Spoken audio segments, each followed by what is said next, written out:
7 of the I Formation. I'm Jeff Gibbons. And I'm John Moist. And we want to put a cap on a really abysmal week in picks. Not for just ourselves, but for all the experts right across. Lots of upsets this week, so we're going to recap fairly quickly. A couple of games to note, though, that we want to pick on. Yeah, we'll start with the Giants of San Francisco, a game in which Alex Smith threw 3 picks, and he had only thrown 1 in his previous 13 games. Giants defense came to play in this one, like Super Bowl champions that they are, and they really took it to the 49ers. 6 sacks on the day. Saved their best for San Francisco, for sure. Yeah, for sure. We also enjoyed the Monday Nighter. Well, I sort of enjoyed the Monday Nighter. One of the picks we disagreed on last week, there was only a couple. And I went to bed at halftime fully feeling that I was safe with my 24-0 lead, picking the Chargers, and feeling vindicated over beating out him and all of the picks. But I will say, I spoke to you on the phone before I went to sleep, and the last thing you said to me was like, enjoy the 17-0 lead. They're going to light them up in the second half. And I woke up and couldn't believe at 4 o'clock in the morning when I checked my phone that it was 35-24 final. So, total role reversal. Biggest comeback in Monday Night Football history? Tied for you. Wow. 2 interception returns for touchdowns for Denver, 3 touchdown passes thrown by Manning, all in the second half. Denver is a fourth quarter team for sure, outscoring opponents in the fourth quarter. I'm not sure the exact numbers, something like 60-6 in the fourth quarter. Just owning teams in the fourth quarter. Also, Elvis Dumerville had 2 sacks and 2 forced fumbles in this one. Yeah, and what does Denver know about having fourth cover comebacks? Yeah, really. I can't remember the last I don't know time. if it was more about the Denver team playing great or Phillip Rivers, who was responsible by himself for 6 turnovers, 4 picks, and he fumbled 2 balls. That's a full roll of Pillsbury dough there. Now. Yeah, he self-destructed, and I missed all that part. But, just not a big fan of Rivers anyway, you know that. Nah, neither am I. There's only one person around I hate more, but we'll figure that out as who that is as the show Speaking goes of on. which, let's go to the New England game. Yeah. Gee, I wish I had flip-flop one more time. Mm-hmm. Yeah, I did say that it was going to be, with Seattle being a good home defensive team, I knew this was going to be a struggle. But let me tell you, there was lots of stuff went on there. As a matter of fact, I believe you sent out a tweet. You changed your mind before this game started, and we had recorded as usual early in the week. And before the game started, Jeff said to me that he thought Seattle was going to win. He actually sent out a tweet on Twitter that Seattle was going to have a big day. I hit the bold predictions hashtag, and I picked them to have a big day, the D to have a big game against that Patriots. Brady and the Patriots, I said. Mm-hmm. And they dismantled the team. But you know what? It's becoming a common occurrence, I think, that once you get, I don't know if it's the snap count or you get their cadence, and they're getting to the outside of that offensive line, and once Brady is rushed, he's like every other quarterback with the deer in the headlights. He's throwing interceptions. He makes mistakes. And I think that people are just finally getting this number. But I mean, Seattle, a true talent at home.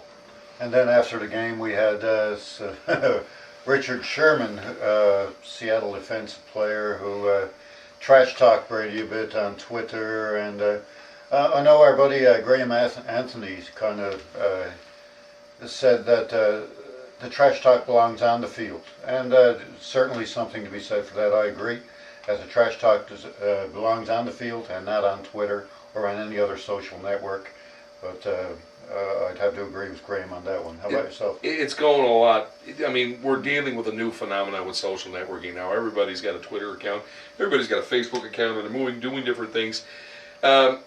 With that comes the showboating, comes the trash talk. I'm not condoning what went on there. It's different when you do it before the fight and as opposed to after the fight, because now it's in your face. Now it's personal. I'm not a fan of Brady. I never have been a fan of Brady. Graham made the statement, one of the best quarterbacks of all time. I have a lump in my throat now. But, I just wanted to say that my dad always used to say that you should play fair and worry about the things that you can change and not worry about the things that you can't. I believe Brady said that, did he? Did he? Well, maybe. Did he say that before Spygate or after Spygate? Just curious. And you know what? It's funny. This whole phenomenon now about the asterisks, like Brady, one of the best quarterbacks ever. And here I am going on a rant about Brady. You knew this was going to happen sooner or later. Wow. Sometimes there's consequences. Lance Armstrong, just today, announces that he's stepping down as the chairman of the Livestrong Foundation in wake of this whole U.S. Postal Service doping scandal. Because he may have allegedly doped. The USDA stripped all of his medals, all of his wins for Tour de France, all 7 of them, because he may have doped. Based on the signatures and affidavits for 11 people that were caught doping. Now, something's wrong with that picture. But anyway, he steps down. Nike cuts ties with him shortly afterwards. Barry Bonds leads the major leagues with the record for home runs, beating Hank Aaron's record. Took Balco. Allegedly took Balco. I want to make sure. And, of course, now as a consequence, nobody stripped away his home run title. And they didn't take away any of the Giants' victories over the course of his career. And Spygate happened. And right in the wake of Brady's career when he wins 3 Super Bowls out of 5, one quarterback he couldn't beat, well, we all know who that was. And he's still wearing his rings. Go figure. But anyway, my dad always says that you shouldn't let those kinds of things bother you. Okay, so just trying to keep up that stiff face, and we should never talk about somebody. Actually, we should never say anything about somebody if we can't say something nice. So that's the end of the talk about Tom Brady. So stick around, folks. We're going to move into the picks for this week, and we're going to go through that. And actually, myself and John, ironically, are very, very close again this week. Just one difference, and I think we talked about a coin toss there. I keep saying that coin toss thing. Stick around. Hi, welcome back to the I Formation. Now we're going to make our picks for week number 7. And we'll start with the Thursday night game as Seattle at San Francisco. What do you think, Jeff? Seattle, a good team at home. Not so great on the road. I think that San Francisco team is just the real deal. I think Alex Smith bounces back this week after arguably the worst game of his entire NFL career and lights it up at home. I think I don't think it's going to be close even. I think it might even be a couple of touchdowns, something to prove, like that Aaron Rodgers game this week. I think we're going to have the same pick here. I picked San Francisco as well. But I think we're dealing with 2 great defenses, and I think it's going to be a divisional rivalry as well. And I think it's going to be a close game. I'm going to pick San Francisco to win the game by a field goal. Okay. Next, the one we're having trouble with here. Tennessee is at Buffalo. Now, could be one of the WGF Bowls, really, but I mean, I think the Titans turn a corner this week with that win. I think that Buffalo's a team in disarray. I'm kind of surprised. They looked a lot better at the beginning, to me. Fitzpatrick's made a lot of mistakes, and I think that the Tennessee defense is going to force the issue. I think they're going to get in Fitzpatrick's face. I think they're going to make him make mistakes, and I think he'll be his own worst enemy. I've seen a couple of games where he's melted down this year, and he's thrown interceptions in that first half, and he's tried to catch up. People like Johnson getting the ball long, but falling short, and I think this is going to be one of those games. Tennessee comes out to an early lead. I think that Johnson has a huge game on the ground against Buffalo's defense, and they crack this thing open in Buffalo. Buffalo's defense has certainly given up a lot of rushing yards, but I think that Buffalo, the 2-tiered attack of Fred Jackson and C.J. Spiller, a 5th-ranked rushing offense right now in the NFL, and I think that they'll have enough. It's going to be a very close game, could go either way. I will pick Buffalo at home to win this one, once again by field goal. Okay. The Cowboys visit Carolina. I like the Cowboys. I do too. Yeah, definitely. They got the 1st-ranked pass defense in the NFL. And I'm going to look for Felix Jones, who is replacing DeMarco Murray. Murray's going to miss this game. And I think Felix Jones is going to fill in there. Carolina's run defense is not that good. I'm looking for Felix Jones to have a big day and Dallas by a touchdown. I agree with you there. I think another fellow to watch this week is our fellow Ogletree. I think is a receiver. He's come of age. I think that you might see the ball go in his direction a few times with the run established. So go there. Baltimore is in Houston. Well, we got to talk about that. Some big changes. Ray Lewis has torn his triceps, and earlier in the week it was reported that he would be out for the season. Now I saw today that he is on the physically unable to perform list, but that they're leaving the door open for his return and hoping he will be back for the playoffs. That being said, he's not there against Houston. Also, Ladarius Webb's gone for the season, torn ACL, I believe. Yep. Also, their other corner, Jimmy Smith, will play, but he has a groin injury, I believe. And too much come back here. I know Baltimore is going to rally around the injury to Lewis, and they're going to play tight here. In the end, though, I think Houston, coming off a really bad loss to Green Bay, who lit them up last week, and I think they got something to prove at home. I'm going to pick Houston to win a close one. I think you're right there, and I do think that Baltimore's offense steps up. Ray Rice and I think and Flacco. Yeah. I think they keep this close. Another interesting point: the PUP list we mentioned that today. Terrell Suggs has actually come off that list because he's now practicing with the team. So maybe an early timetable for return, or maybe just preventive getting him out there. That's huge for the run defense. They're going to need something because two huge losses in Webb and Lewis right now. This is a team that I thought at the beginning of the year, based on that defense, could really make a run, and we made that statement. But the team still can. With the way things have gone in that division now, with Pittsburgh stumbling, there's an opportunity there for to win that division. So maybe if they can shore up the defense and get to the playoffs, maybe Lewis comes back, maybe makes a difference. So, Yeah. well, again, a close one, though. Next we got Cleveland and Indianapolis. Well, Cleveland actually put up some points last week. They and, did. They beat up on Cincy. I believe they had, they created 4 turnovers, 21 points scored in the fourth quarter. I guess the offensive coordinator actually showed up for a change. That being said, they're going into Indianapolis, and I think the Colts are due for a big day after that crushing loss to the Jets last week. I think Andrew Luck is going to have a big game, and I pick Indy to beat Cleveland by 10 points.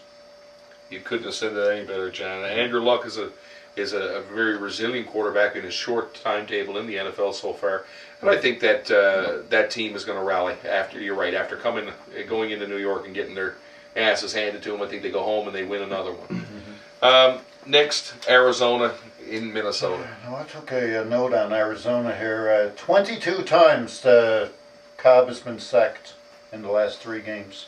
Arizona's offensive line is pitiful.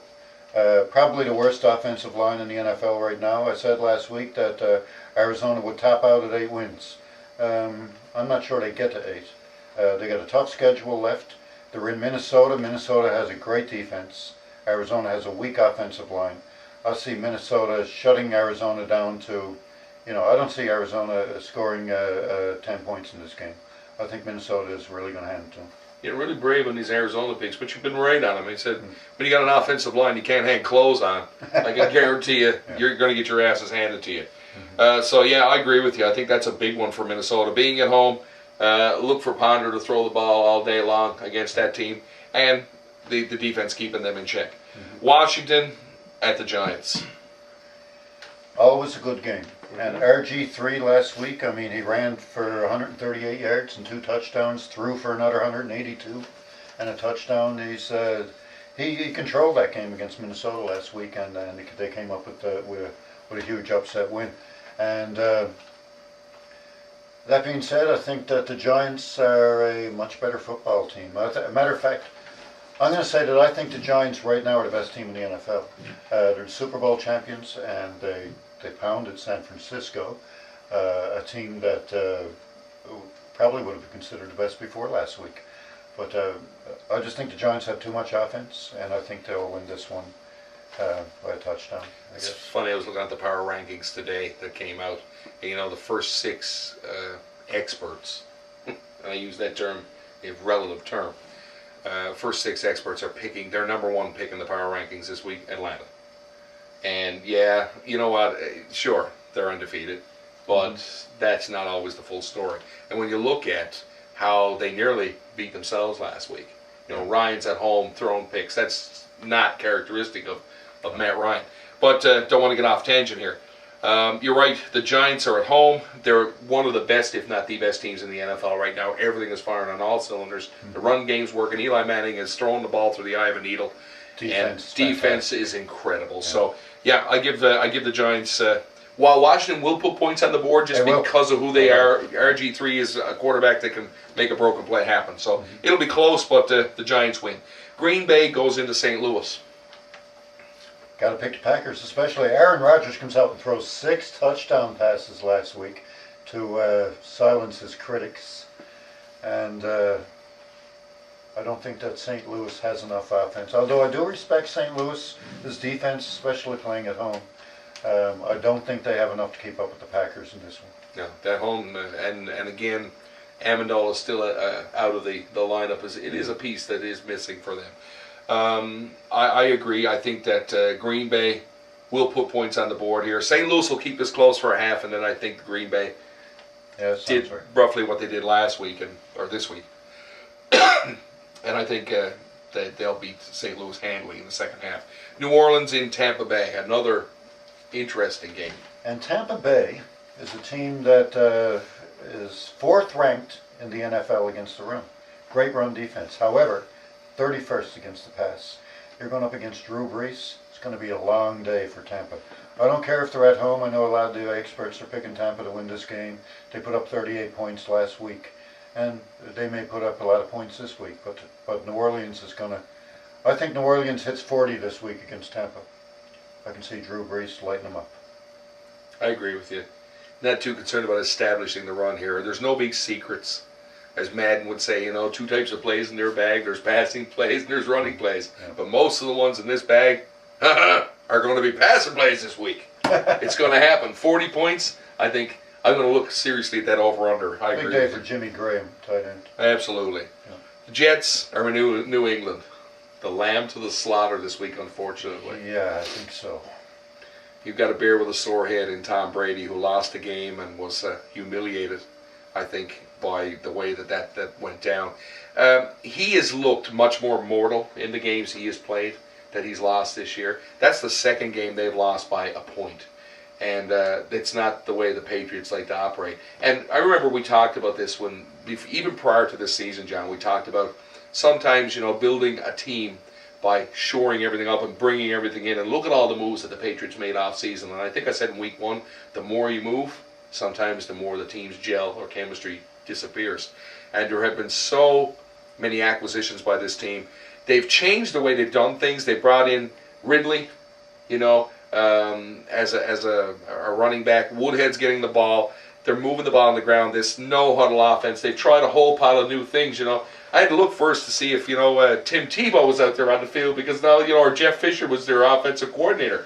I was thinking that there were changes being made based on, okay, what can we do now to stay viable as a football team? Because really, I think the Patriots are overrated. I think that, like I said, the AFC East, we'll say, all at 3-3 right now, and I said that they were the best of the worst.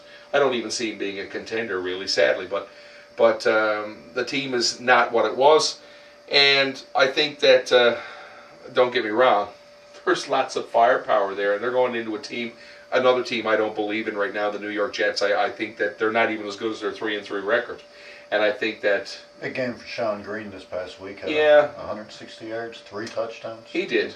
Yep. But it seems like there's a blip on the radar. Okay, Sean Green gets it done this week. But when was the last time we saw a huge game out of Mark Sanchez? Sanchez threw for under 100 yards. Sanchez against Brady. There's no contest here. Rex Ryan can talk all he wants about how the Jets are going to throw their best game at New England.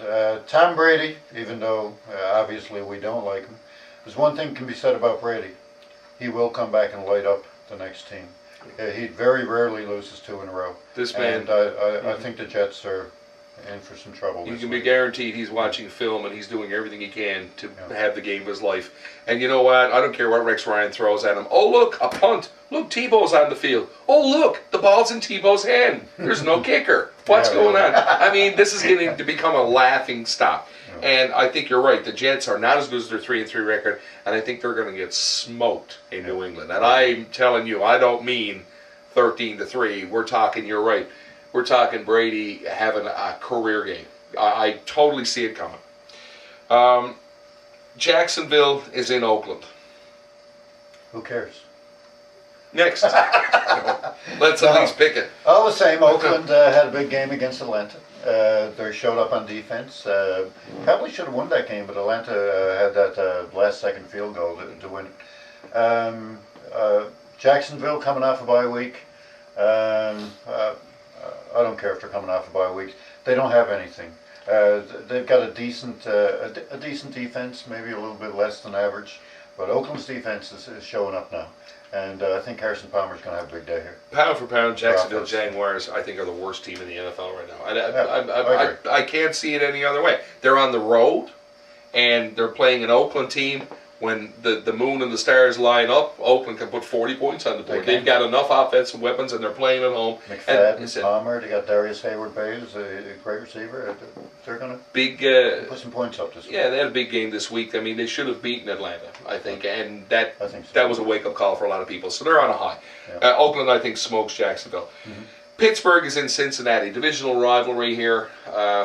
Another team turning a corner, the Pittsburgh Steelers. I think Roethlisberger stepped up and he said that, you know what, we can win this. We can still win this division, and we can still be a contender. What are your thoughts on Pittsburgh this week? I agree. Pittsburgh wins this game. Cincinnati always plays a great game against Pittsburgh, especially when they're playing at home. But I just think that Pittsburgh is ready for this game. I think Pittsburgh's going to come in. They have a much better defense. And actually, I think they have better offense as well. I think Pittsburgh's going to win this game by 10 points. Okay, I agree. Yeah. And I think it's going to happen in the second half. I think they keep it close. But you know what? Cincinnati, on several occasions this year, have blown fourth quarter leads. And I don't see it any different here. Even if they are up on Pittsburgh, I still think Roethlisberger and company gets the job done late in the game. Mm-hmm. Finally, the Monday Nighter this week. Detroit Lions are at Soldier Field to play the Bears. Well, I'm picking the Bears, but I expect this to be a brawl.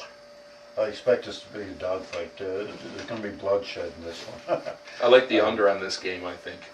Yeah, I agree. I like the under as well. Always a really tough physical game when the Lions and the Bears. But I just think the Bears are a better team. They're playing at home, and I think Detroit's going to keep it close, though. I really think that that it's going to be a field goal game.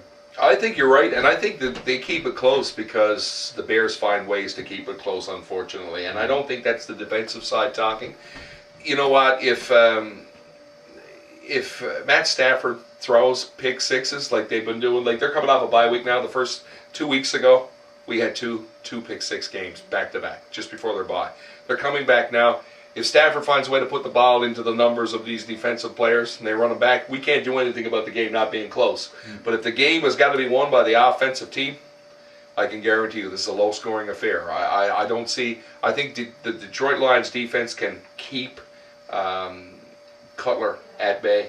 I think if they're going to win it, they're going to have to win it on the ground, and there's going to have to be big plays out of people like Matt Forte. I think they're going to have to win it. Forte's going to have a big game in this one. He may be one of the difference makers. Also, you got Chicago with the #1 ranked rush defense in the NFL right now. They make their opponents one-dimensional. Mm-hmm. So it's going to be up to Stafford, and I think Stafford is going to play good enough to keep it close. Yeah. Still think it's Bears. The Bears. Bears. And a pork chop. Okay, so that's this week's picks, folks. Stick around. Come back and we'll tell you who we think our player of the week will be and our team of the week will be in our final thoughts. Hey, we're back with our picks of the week for week 7. Player picks and team picks. Who's your player of the week, Jeff? Actually, I'm going to deal with both of mine at the same time here because they both are in the same stadium this week. Ben Roethlisberger is going to be my pick of the week. I think he's going to have a big game against Cincinnati. And I'm going to pick the Pittsburgh Steelers to also be my team of the week. I think they're going to come out, put off a masterful show in this divisional rivalry, and they're going to start to stake a claim, you know, with trying to catch the wounded gazelle that is the Baltimore Ravens right now in that division. Mm-hmm. So who do you like this week? I like Felix Jones of the Dallas Cowboys. Jones always seems to step up when he's needed. And DeMarco Murray has gone down. He won't be playing in week 7 for the Cowboys. They're playing against a weak Carolina run defense, and I think Jones is going to have a huge day. My team of the week is the New Orleans Saints because they're up against a 31st ranked pass defense, and they are the New Orleans Saints with Drew Brees and Jimmy Graham, Marcus Colson. the number one pass offense in the NFL against the number 31 pass defense. I think New Orleans is going to light Tampa Bay up. When worlds collide. Mm-hmm. Yeah, so that's the picks for the week. A couple of things, though, before we go, just a couple of interesting snippets. One, we just found out, actually, it was kind of rather interesting. One of our friends out there that watches the show each week, Albert Jacobs, just found out that he has equaled the record for the number of Tour de France wins that Lance Armstrong has. So that's awesome. And I want to apologize to every one of you out there for my comments earlier about Tom Brady. I mean, let's give the devil his due. He's gotten the job done. He's got 3 Super Bowl rings. He's got a number of NFL records. And my dad always used to say that I should, you should do unto others as you would have them do unto you. But I can't ever remember wanting someone to beat me with a bat with a nail in it. Never. Yes. Anyway, I'm really sorry, Tom. And I'll probably hear from your wife because she tends to be a little bit vocal about things around the team.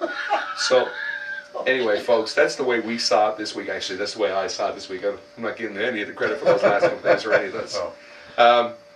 Stick around. See us next week. We'll let you know how we did. And I'm sure we'll have a much better record than we did last week because, you know what, everybody sort of blew the horn this week. But we're halfway, just about through the NFL season, and we plan to be at the top of that list, just like we said in week 1. So until next week, it's good night from me. And it's good night from him. Have fun.